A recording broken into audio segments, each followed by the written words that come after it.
আমি মন্দির শুরু করবো। আমাদের কাজে মন্দির এসে ভেঙে ঘুরিয়ে দিচ্ছি। আমি সামনে আমি দুদিনের মধ্যে ঠিক করবো।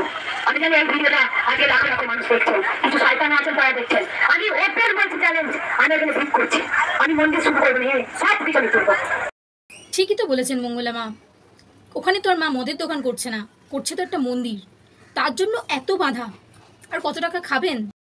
যেখানে আজ ভক্তরা এত উপকার পাচ্ছেন, যেখানে আজ ভক্তরা এসে দুফোঁটা চোখের জল ফেলতে পারছে মায়ের চরণে, তারা যেখানে এত উপকার পাচ্ছে, সেই মন্দির, সেই দেবত্ব জায়গা, সেই মায়ের কাছে, সেই মায়ের মন্দিরই নাকি বন্ধ করে দিচ্ছে।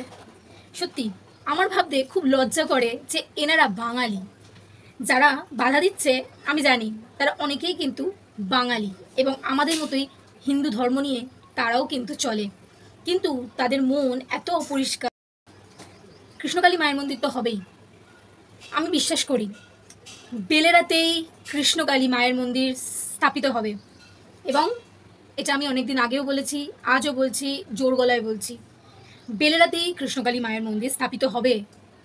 সেটা 2025 হোক কিংবা 2026 মধ্যেই মায়ের মন্দির প্রতিষ্ঠিত হবে। এবং স্বয়ং কৃষ্ণকালী মা যেখানে আছেন, মা নিশ্চয়ই নিজের জায়গায় নিজে ঠিকই করে নেবেন।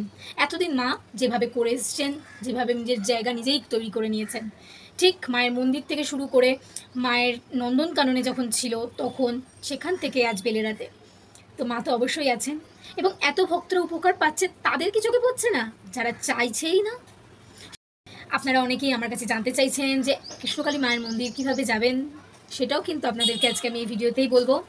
সম্পূর্ণ ভিডিওটা প্রথম থেকে শেষ অবধি দেখবেন। তাহলে চলুন বলে দিই মায়ের মন্দির আপনারা ঠিক কীভাবে পৌঁছবেন। আপনারা হাওড়া থেকে বর্ধমান স্টেশনে যাবেন, হাওড়া থেকে বর্ধমান লোকাল টিকিট কাটবেন, কেটে একদম বর্ধমান স্টেশনে নেবে, ওখান থেকে 8 নম্বর প্ল্যাটফর্মে যাবেন।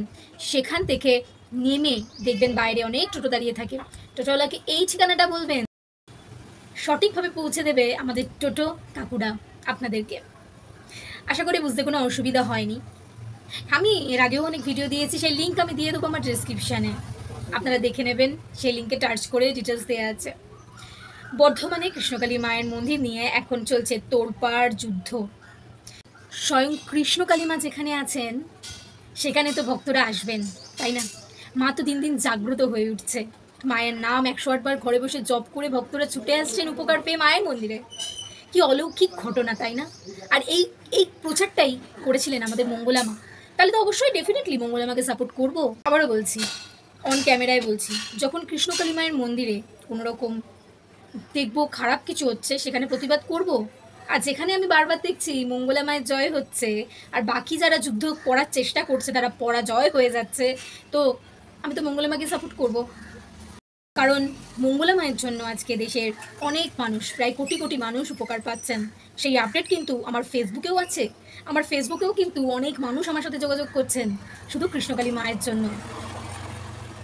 মাকে কেউ আলাদা করতে পারবে না, কেউ আলাদা করতে পারবে না। ওই যে মঙ্গলা মা বলেছেন কৃষ্ণকালী মায়ের 4টে হাত, সোনা মার 4টে হাত, আর মঙ্গলা মায়ের 2টো হাত, কি হলো তাহলে 10টা হাত হলো।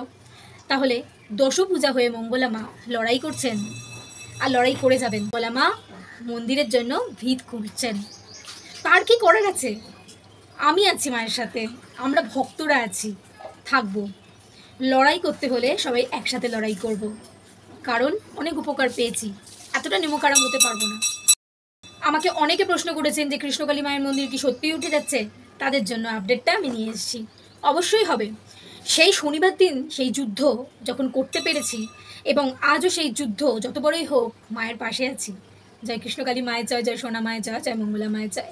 আজকের ভিডিওটা এই পর্যন্তই। আমার চ্যানেলটি সাবস্ক্রাইব করে আমার পাশে থাকবেন কৃষ্ণকালী মায়ের আরও নতুন নতুন ভিডিও দেখার জন্য।